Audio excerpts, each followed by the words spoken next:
A warning not to party in large groups this weekend before stricter coronavirus rules come into force. As many flock to pubs, the Police Federation warns it's incredibly irresponsible to gather in large groups. But will anyone listen? Good evening. The lockdown in England could last longer than 4 weeks. The Cabinet Office Minister Michael Gove said if infection rates don't fall, the tough new national restrictions may need to be extended. Yesterday, the Prime Minister said he expected the measures to be lifted at the start of December. But Labour says unless the government improves the track and trace system, that won't happen. Well, tomorrow, Boris Johnson will make a statement to the House of Commons to try to convince his opponents that his plan will work. Our political correspondent, Romilly Weeks, reports. Pretty well. Thank you very much indeed. Nice to meet you. The surgery is now taking place, as you can see, and Barry's over there in the corner. He's operating Versius. I'm speaking quite quietly because they're obviously all concentrating on what's going on here. So impressive. I know, and just an update on Peter for you. He's recovering well, and he said that his scars are smaller than he expected. He still has some chemotherapy to go, but he's already back on his feet. That's great news. I'm so pleased. Now, coming up, the truth around blood donation. And if you're concerned over a friend's mental health, we've got some useful advice for you. Good evening. ITV News has learnt the government will announce sweeping reforms in the coming days for students in England taking A-level and GCSE exams in the spring. With the coronavirus causing chaos in classrooms across the country, some have called for the tests to be scrapped altogether. But the government disagrees and is considering allowing books into some assessments and giving students a better idea of the topics that will be tested. Our correspondent John Ray has the details.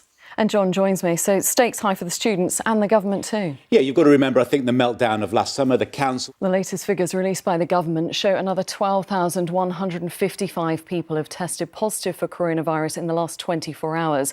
There have been a further 215 deaths. That's almost 200 fewer than last Sunday. Meanwhile, a row over the new tier system in England is continuing to create problems for the Prime Minister. Our political correspondent Daniel Hewitt is at Downing Street for us this evening. So, Daniel, talk us through what's happened. You join me live here at the control room in Portishead for Avon and Somerset Police. Now, the team you can see around me are responding to 999 calls tonight as we speak. Now, this evening, we dedicate our whole programme to policing and the effects of budget cuts on the force. And you'll see the daytime report from Richard Payne in a few minutes' time. Well, as you can see, we're in the police car now. We are heading to Clevedon. We're being driven very competently by Jason in the front seat there. Now, I have to say this is the first time we've ever broadcast live from a police car, so please forgive us if sometimes the signal is a little bit patchy. Next to me is the most senior police officer in the force. It's Andy Marsh. Andy, thanks very much for joining me. We heard from one of your officers there saying that the force is at breaking point. Is it at breaking point tonight? You've been in charge since 2011. This has all happened under your watch. Are you going to resign tonight? OK, I do wonder then what would make you resign, because it doesn't get much more damning than this report, does it? I mean, you've obviously read it. I've been a journalist for 18 years. I don't think I've ever read a report as damning as this, where the person responsible, that's you, hasn't resigned. It's difficult for people, isn't it, to come to food banks? Nobody wants to come to a food bank and they don't want to talk about it. So I guess sometimes your job is a bit of reassurance. That's right. Sometimes they come in very, very embarrassed. But yes, everybody who comes is welcomed with a cuppa and a chat if they want, or just if they want to wait for their food, they're welcome to do that too. Well, you're all doing a brilliant job. Thank you so much. Of course, it's not only food that's an issue, but if you don't eat the right food and you're not eating enough of it, then there can be serious health effects, and doctors are worried about that. Our correspondent Hannah Thomas is in Porth for us this evening. Hannah, what are doctors there saying? Former Work and Pensions Secretary who grew up with a mum who was on benefits. He joins me now from Westminster. Thank you very much for joining me this evening, Mr. Crabb. Now, you know better than most what life is like when you're struggling to make ends meet. You're in a privileged position now to make a difference. What are you doing?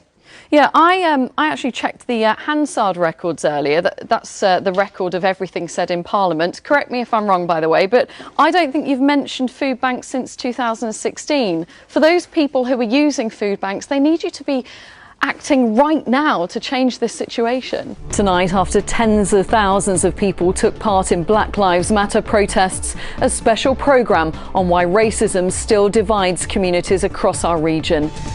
Making history by erasing the past, protesters in Bristol bring down the statue of slave trader Edward Colston, making headlines across the world and sparking fierce debate. Well, I can speak live now to Bristol Mayor Marvin Rees. Marvin Rees, you've done an awful lot of interviews today on TV and radio. I just want to begin by asking you how you feel today about what happened yesterday. You're the mayor of Bristol, of course. You're a black man. There's a statue of a slave trader in the city where you're mayor. Why did it take protesters with ropes to pull it down and not you in a position of power? Ben McGrail with that report there.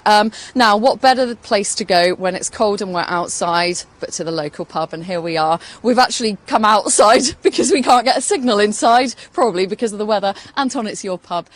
You've been lovely to us today. Thank you very much. And you're also making sure that everyone's all right in Longford, aren't you? It's a time for us to sort our community and look after our locals, because they're all nice people. Yeah. And it's just not fair. I think one thing that someone said to me earlier that's quite interesting, it's not the fact that you can or can't get your car down. No. The problem is where the water goes when you drive through it, isn't it? Yeah, absolutely. Well, that's it for tonight. Next week, Range is back out with the West Midlands Ambulance Service, and we'll see how 3D printing could be used to create human organs.